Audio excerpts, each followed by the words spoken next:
What we're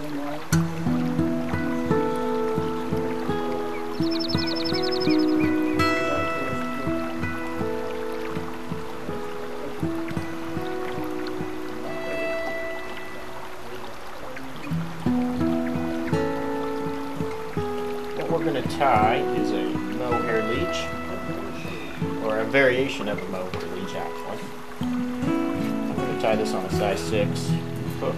2 or 3x long works fine. I'm going to put a bead on this to weight it.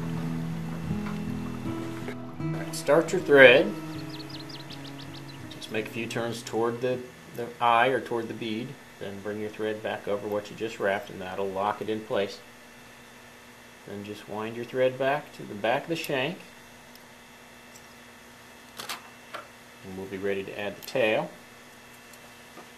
which we're going to use marabou. And just find a nice fluffy piece. Pull it off there. We're going to get rid of this short stuff at the bottom of the feather. Just go up about 1/4 of an inch or so and cut 2 pieces right at the stem. I'm going to lay those stems together.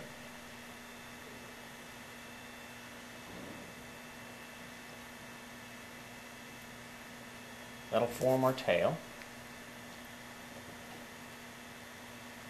You can trim the stems out of there. And I like to pull a little bit of this fluff out of the ends or the tips of these marabou fibers. It'll cut down on bulk when you tie it in.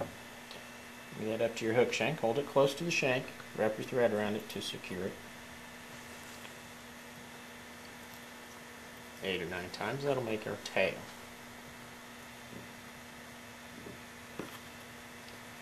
We're going to take some leech yarn.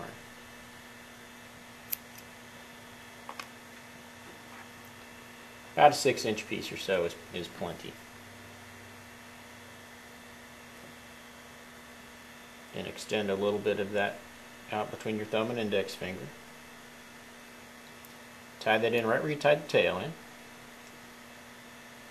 If you've got a lot of material sticking out the front of your thread wraps, you can trim it off. If it's just a little bit, you can just wrap over it with the next material or your thread. This is a pretty buggy fly, so you don't have to be real neat with it. This is called polar chenille. We're going to take about the same length of it. Tie it in the same spot we tied in the leech yarn and the tail.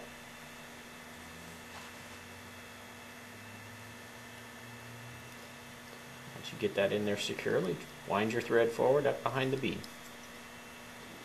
Just leave your thread hanging there. We're going to wind these both at the same time. And we do want to keep them from twisting. So just make sure as you're bringing that around you're not twisting them up. And you also want to wind this so that after each turn or so you're pulling the material to the back of the fly. That'll keep you from wrapping down the material. If it twists, just wind it the other way or untwist it.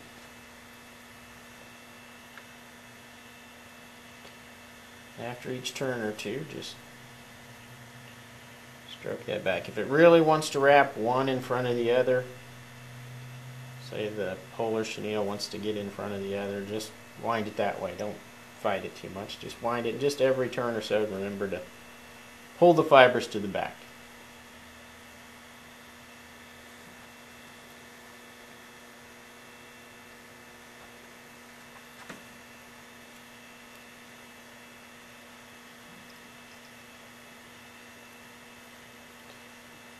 You can, every 3 or 4 turns, just kind of run your finger against that leech yarn and it'll fuzz it up.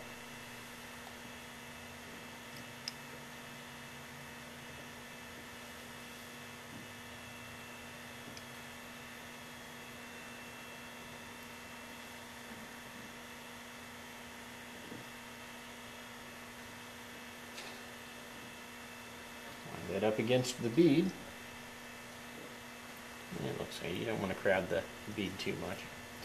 Hold both of those materials, the leech yarn and the polar chenille, up in your right hand. Bring your thread right behind the bead.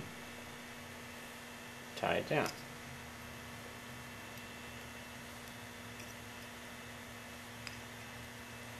Once you get 3 or 4 turns on there, you can trim off the polar chenille and the leech yarn.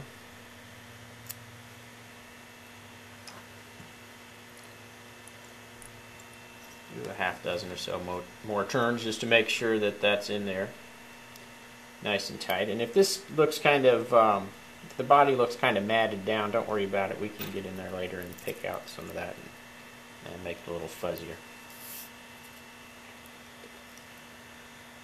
Do our whip finish.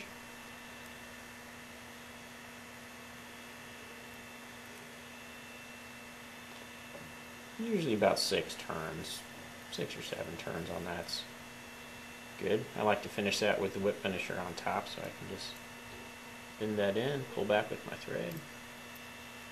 There you have your knot tied. And apply a little bit of head cement right there to the thread wraps if you like. That'll help it hold together. Now to get this to kind of fluff out, you can just take a needle, a bodkin of some sort, and just kind of run it through there, top and bottom. You don't want to pull too hard, but just enough to kind of fluff it out.